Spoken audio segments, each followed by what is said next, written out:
नमो बुद्धाय, जय भीम।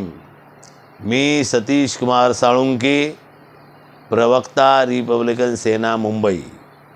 बंधुनो, आज एका महत्त्वाच्या विषयावरती मी थोडीशी चर्चा करणार आहे की या महाराष्ट्रामध्ये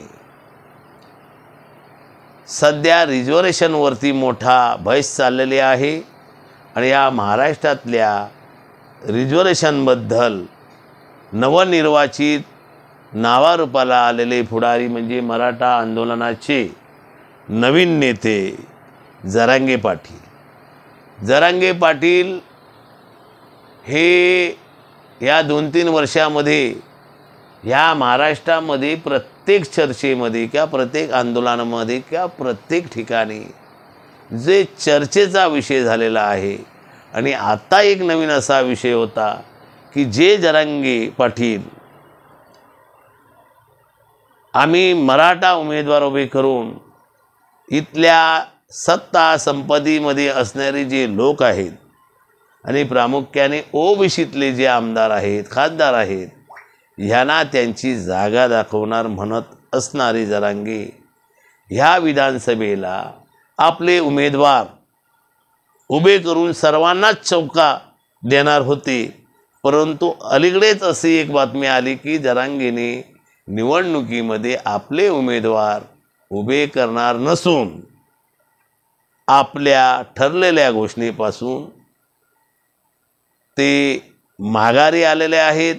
आणि त्या संदर्भात काही गोष्टी ह्या महाराष्ट्रातल्या जनतेला जे सत्य आहे ते कळले पाहिजे, ह्यासाठी आम्ही दिशा सोशल मीडिया प्रयत्न करत आहोत। बंधुनो, जरांगे पाटील हे मराठवाड्यातले एक नामवंत सध्याचं नाव असलेलं एक तरुण आहेत। ह्यांची राजकीय सुरुवात सध्या सगळे छोटे मोठे पक्ष, छोटे मोठे व्यक्ती असे म्हणतात की जरांगे पाटील हे दुसरे कोण नसून हे शरद पवारांची माणसं आहे, शरद पवारांचं काळ चालवतात किंवा शरद पवार यांचे गॉडफादर आहेत। परंतु जरांगे पाटील हे शरद पवारांचे गॉडफादर म्हणणाऱ्या शरद पवारांना त्यांची सुरुवात आपल्याला थोडंसं सांगणं गरजेचं वाटतं। जरांगे पाटील हे एक जमान्याचे शरद पवारांच्या नेतृत्वाखाली अनेक असणाऱ्या सरदारांपैकी माजी आमदार दिवंगत विनायक मेटे साहेब यांचे खंदे समर्थक होते। जेव्हा शरद पवार साहेब यांच्यापासून विनायक मेटे साहेब हे थोडे नाराज होऊन अलिप्त झाल्यानंतर मेटे साहेबांनी मराठवाड्यामध्ये म्हणजे त्यांच्या जिल्ह्यामध्ये, मेटे साहेबांच्या जिल्ह्यामध्ये छावा संघटनेची स्थापना केली। आणि त्या छावा संघटनेमधले जे 20-25 जे तरुण होते त्यांनी सुरुवातीला विनायकराव मेटेंच्या नेतृत्वाखाली छावा संघटनेचं काम करत करत काही तरुणांना मराठवाड्यामध्ये एकत्र केले। आणि एकत्र झाल्यानंतर दुर्दैवाने मराठवाड्यामध्ये खोपर्डी येथे एका मराठा तरुणीवरती बलात्कार करण्यात आला। आणि त्या बलात्कार करणाऱ्या तरुण हा अनुसूचित जातीचा किंवा बौद्ध समाजाचा आहे असं अफवा जेव्हा अखंड मराठवाड्यात पसरली, तेव्हा ह्या जरांगे पाटलांच्या नेतृत्वाखाली 100 ते 150 तरुण हे त्या खोपर्डीच्या प्रकरणामध्ये नावारूपाला पहिले आले। आणि ते एवढं वातावरण त्या मराठवाड्यामध्ये ह्या लोकांनी केलं की असं की ह्यांना एक माहिती होतं, कारण ती झालेली घटना ही दुर्दैवी होती, निषेधार्थ होती.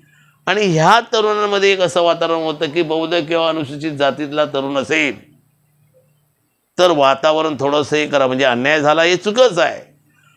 आता अन्याय म्हटला तर काय, मराठवाडा किंवा महाराष्ट्रात बलात्कार होणे हे काय नवीन नाही, कुठे ना कुठे आजही चालू आहेत. पण कुठल्याच बलात्कारावरती हे शावा संघटना आतापर्यंत रस्त्यावर उतरलेली नाही आहे. उतरली पाहिजे. कारण मग अन्याय हा अन्याय आहे, मग तो कुणी करावा, कुणावरही झाला तो अन्याय आहे. आणि त्या प्रकरणामध्ये जे वातावरण गरम करत असता झालं उलटच, की त्यांना वाटलं की जो अन्याय करणारा जो तरुण होता त्याची बाजू कुठला तरी आंबेडकर चळवळीतला कार्यकर्ता किंवा नेता घेईल आणि ह्याचा भडका आणखी कसं करता येईल नाही, दोन समूहामध्ये वाद होईल. परंतु आंबेडकरी विचाराची पक्ष संघटना चालवणारे कार्यकर्ते असो, जनता असो किंवा नेता असो, त्याने आयुष्यात सर्व गोष्टी जरी केल्या तरी अन्यायाला न्याय केव्हाच म्हटलं ना, अन्याय हा अन्याय. खरं बाबासाहेबांची तत्वच मुळात आहेत की अन्यायाच्या विरोधात लढणे, मग स्वतःचा मुलगा का असो. आणि मला वाटतं जवळजवळ रामदासजी आठवले साहेबांपासून बाळासाहेबांपर्यंत आनंदराज आंबेडकर साहेबांनी ह्या गोष्टीचा सर्वांनी निषेध केला, त्या बलात्कार व्यक्तीचा किंवा त्या प्रकरणाचा. आणि त्या आरोप्याला सजा झाली पाहिजे, त्याची गय करता कामा नये. हे केल्यानंतर थोडंसं वातावरण जे जातीवादाचा त्याला वास येत होता तो थांबला आणि न्यायाची सुरुवात झाली, न्यायाची लढाई चालू झाली त्या आरोप्याला. आणि त्यानंतर गेले अनेक वर्ष हा मराठा आरक्षणाचा विषय चालूच आहे. मग गायकवाड असतील, विनायक आपले अनेक लोक आहेत, संभाजीराजे असो, अनेक लोक करत आहेत. आणि त्यानंतर मग हे जे 100 तरुण आहेत, हे 100 तरुणांना ह्या आंदोलनामध्ये सक्रिय झाले आणि आज मोठमोठे आंदोलक, या आंदोलनाचे नेते कार्यकर्ते बाजूला आहेत. आणि आता हे संपूर्ण मराठा आरक्षणाचं जे चळवळ किंवा आंदोलन हे जरांगे यांच्या भोवती फिरत आहेत. आणि ते फिरत असताना जे मनोज जरांगे म्हणतात की 5 करोड माझ्याकडे माणसं आहेत, 5 करोड. आता या महाराष्ट्रात 5 करोड मराठा आहेत, पण 5 करोड एखादी जात असली तर त्यांचे मतदार 5 करोड होत नाही. कारण एखाद्या घरामध्ये 5 माणसं असली तर त्या जातीची एक संख्या होते, पण ती मतदाराची संख्या होत नाही. हा इथला कुठलाच पत्रकार किंवा जरांगेंना पण लक्षात आलेलं नाही. आणि त्यानंतर जरांगे हे एवढे महायोद्धे झाले की त्यांना तसं वातावरण राष्ट्रवादीच्या लोकांनी त्यांना पाठिंबा दिला, अगदी तनमन धनाने. शिवसेना उभाटाने दिलं तनमन धनाने.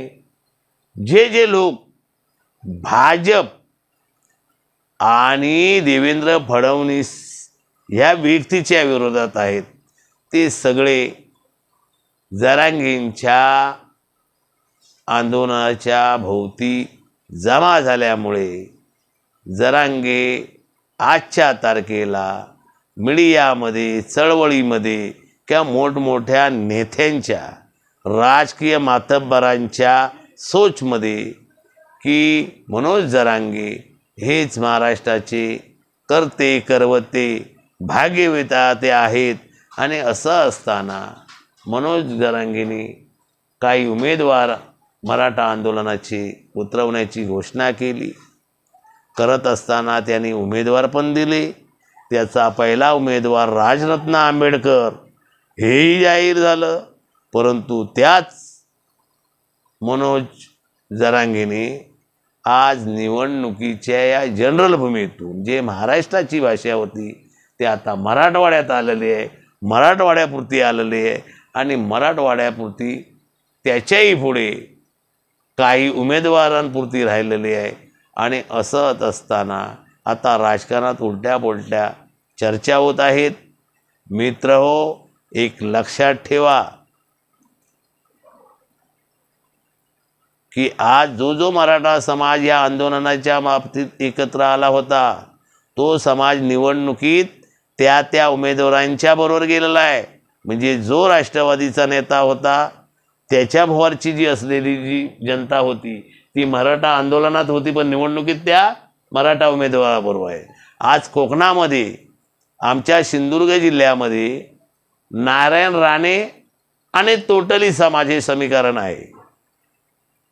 काल परवापर्यंत सिंधुदुर्ग जिल्ह्यातला मराठाही म्हणत होता आम्ही जरांगेंची माणसं आहोत, परंतु आता सध्या तोच मराठा नारायण राणे आणि परिवाराच्या भोवती आहे। तर ही गणित आहे आणि या अशा गणितामधून जे राजकारणाची चव्हाट्यावरती, चाच्या टपरीवरती, एसटी स्टँडवरती, रेल्वेच्या फाटकावरती जी चर्चा करणारे लोक आहेत यांनी याचा बोध घ्यावा, चांगला बोध घ्यावा।